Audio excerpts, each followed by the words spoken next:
Have you ever needed to solder something and just couldn't be bothered to pull out a 100-foot extension cord? I can't tell you how many times I've been in that exact same problem. Today, I would like to share with you the TS-100 that I just purchased. It is a soldering iron that works off of DC voltage. So I was watching Harley Design's channel, as I sometimes do, and he mentioned this TS-100 soldering iron that he has been digging the use out of lately. And I have been looking for a portable soldering iron for quite a while. I do have a little butane powered one and they work great. However, there is a downside that on the tip of the tip, or the sides of the tip, there is essentially an ejection port where the butane burns and it has to go somewhere. And a lot of times if I have parts installed into a rig, it's going to be burning my rig when I get it in there. If I can pull it out and work on the electronics on the side, there's absolutely no problems with it. But I have found quite a few instances where I couldn't use the butane-powered micro torches, or whatever you want to call them. So this really caught my interest, and I picked this up off of Amazon. It was probably about 65 bucks or so, and this was a kit that came with what looks to be maybe an ESD wire. It has this plug that adapts it from an XT60 to the little power plug on the back of the soldering iron. So let's just go ahead and remove that from the package. Show you here. Oh, nice and flexible cord. That's good for a soldering iron. And just whatever this is, a 1/4-inch jack on one side, an XT60 on the other. Oh, they got this little handy dandy stand that I ain't gonna use this. I'll let you know right now. This thing is not big enough to actually be safe. You really need a stand that is weighty enough that it will take the weight of the iron itself without toppling over or getting knocked out. So more of a safety concern. If you're out in the middle of nowhere and you have a little bit of water spit to put in this, I guess that's fine. That's dandy, it'll work, but it seems kind of like a safety hazard to me. It's just too small, too light. Of course, the iron comes in here. It also has a power supply, which is also really nice noodly wire. I like that. That's nice. Let's take a look here.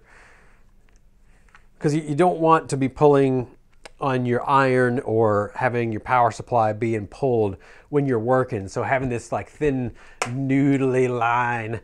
Oh, let's see if we can get a nice wave going in it. A standing wave in the noodle. Yeah, that's nice. That's really good. And then of course our power plug, which I'm sure isn't quite as noodly. Yeah, it's not. But no, you can't win them all. But today, what I would like to do is use this 4-cell battery. If I remember correctly, off the top of my head, this thing will work from a 2-cell to a 6-cell battery. And indeed, this is a 24-volt power supply, which the higher the voltage, the better for producing a wattage without having a high amperage. I don't know if you followed me on that. I don't think I even followed me on that. But at any rate, higher voltage is better. This is a 4-cell pack. It's just what I had. But if you're like me, you probably run a 3-cell pack in your crawler, maybe a 4-cell sometimes. And so it is perfect to have this iron for on-the-trail fixes. Now, as you can see here, my trusty AUA 968A. This is a soldering station that we had for years in the shop. And it's got the hot air rework, which is good for doing heat shrink and stuff like that, or actually reworking SMD products. Then we have the tip, which sorely needs to be replaced or retinned. And then we would have the stand, and I'm using SRA solder. This is their 3% silver amalgam 031 diameter. So normally this guy would go in there. And like I mentioned, the weight of this is just so tiny that I just don't trust it to, the slightest breeze is going to knock over a hot iron. So what I would do is keep this on the bench up here, so to speak, and then use that to put my iron in. So that's what I'm going to do. I'm not going to use this for today. There's really no reason to be using the power supply in my opinion. But if you don't have any other soldering iron, if you don't have, one of these guys laying around, then it'll work great in that way and you don't have to worry about charging up your batteries. But as you can see, this takes up a lot of space, even on this decent sized bench. This is a lot of real estate. And if you're like me, you probably make a lot of messes as you're working and you don't want just one more thing up there. So I'm just gonna throw it to the side. And what do we need to do? we need to solder something. So I need to select something to solder. Let's see if it handles the 540L, the version 2. This is a lot of thermal mass. I don't expect it to actually work with this, but we won't know until we try. So I'm gonna try this out. This is way more. We have to have a 250 watt iron at the shop with a big massive tip to work on this particular motor. I mean, you can see how big that stator is, how thick these solder points are. I'm gonna stop talking about it and actually show you this freaking iron. So, nice packaging. I don't buy it for the packaging. Some instructions that I am not gonna read. I'm sure I'll have to read them to figure out how to use this thing, but. And then, as you can see, we've got this felt little light iron and this nice little ceramic tip. And the nice thing about ceramic tips is that they're extremely fast to heat up. And if you have enough thermal mass, it will do the job well. There we go. Such a nice little iron. Oh, and it's even got our ground here so that we can ground ourselves if we're working on sensitive equipment. Oh, here we go on the side, 12 to 24 volt. So three cell LiPo to 6 cell LiPo is what they would recommend this be used on. All right, so I got this right here. Yeah, all right, it sits. We got a battery right there. We got ourselves a, yeah, all right, so I may have to print a little adapter to make this sit in here, but yeah, it works. We have this motor that is definitely going to be a hard job for it, and I'm going to get something that's honestly more like what it would be, which is we're just going to unsolder and resolder the wires on this prototype motor. I'm not going to tell you what it is, but it's a prototype. And it's a prototype that's never coming to market, so it doesn't matter either way. Okay, let's see. How easy is this thing to use without reading the instructions? Hey, version 2.1. Oh, it even tells you, press this button. There we are. Look at that. It tells you. It tells you what to do. You don't even have to read the instructions. I like this company. All right, I'm pressing the A button. We're at 25 Celsius. Now we're at 100 Celsius, 150. Let's see what it gets up to. 250 should melt the solder. 300. All right, so it's set to 300 from the factory. Feels like it's warm. Let's see how it does on this little guy.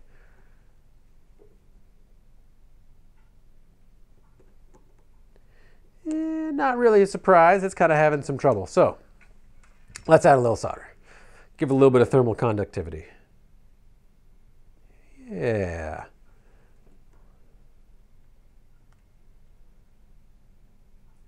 It could be better. A thicker tip would help, but I don't believe that this has replaceable tips. So I'm just going to add a little bit more solder. We'll get some thermal transfer that way. No, she's struggling. All right, we're gonna turn her up. Nothing 100 extra Celsius can't fix, right?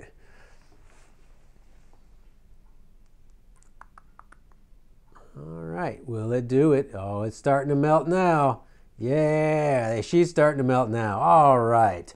So, had no problem. I had to turn it up to 400, which is going to cause pitting problems on the tip long term.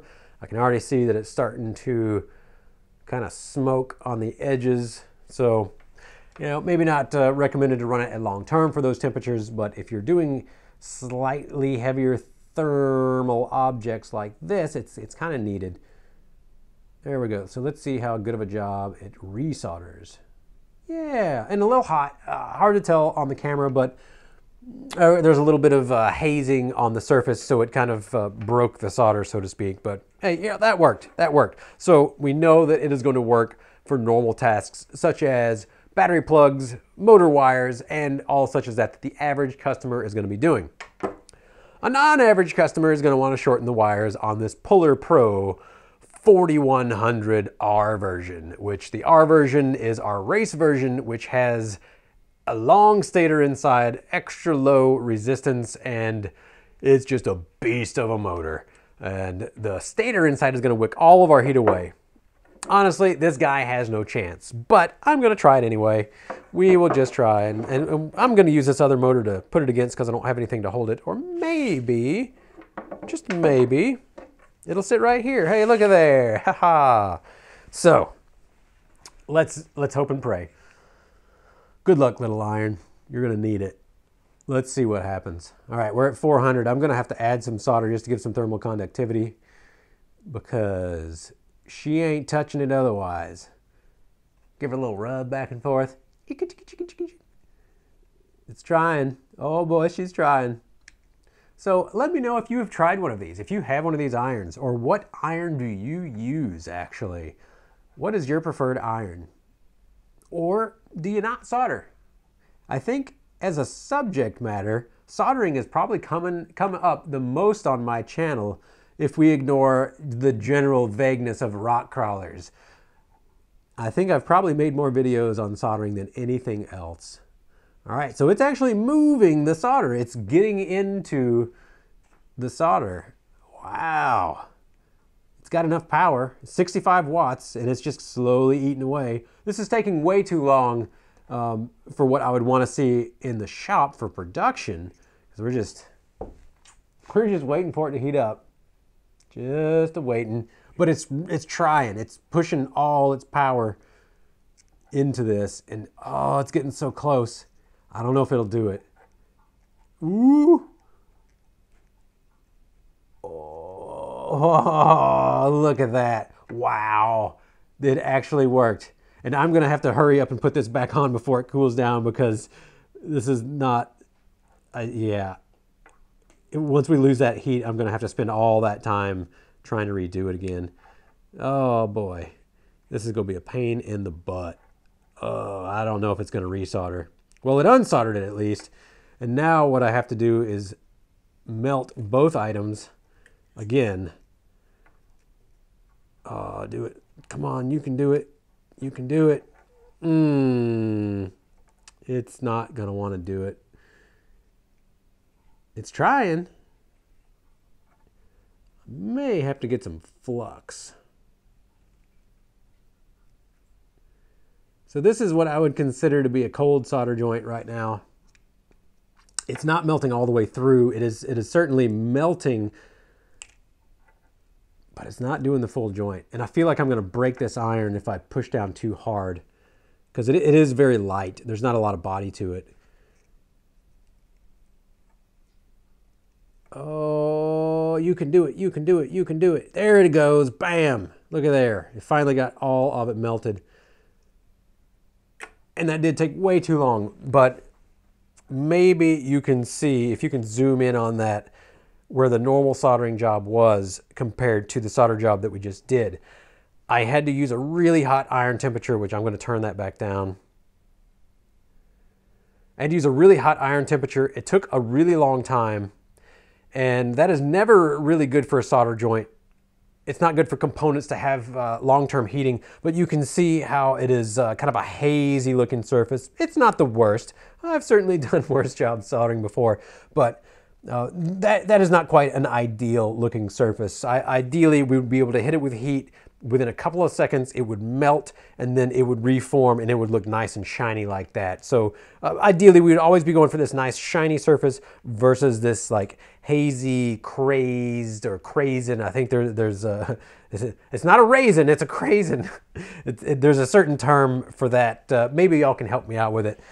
It's not a cold solder joint, but I wouldn't be happy with that. I would want to put some flux on that if we were doing a production.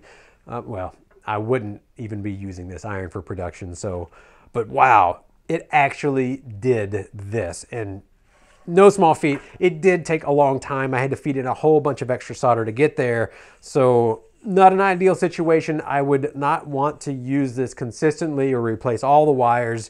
If I was going to do something this beefy, what I would actually do is shorten the wire on this side and move the bullet plug down.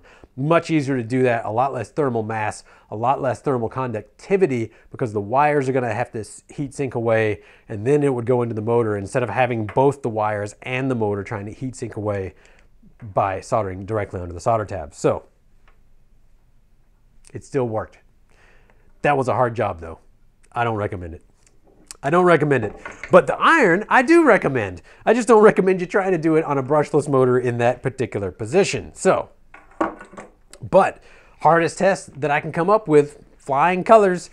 Now we're just gonna use this to make all of our future points about this guy, but this is gonna make it into my toolkit for traveling, for going out on the trails. I wanna make sure if something does happen that we can pull this guy out. But I mean, honestly, how often do you need to do a repair on the trail? It's really not that often. And compared to my bigger irons that I have, maybe not the really big one, but the one, let's see, let me just pull it up. The other AUA,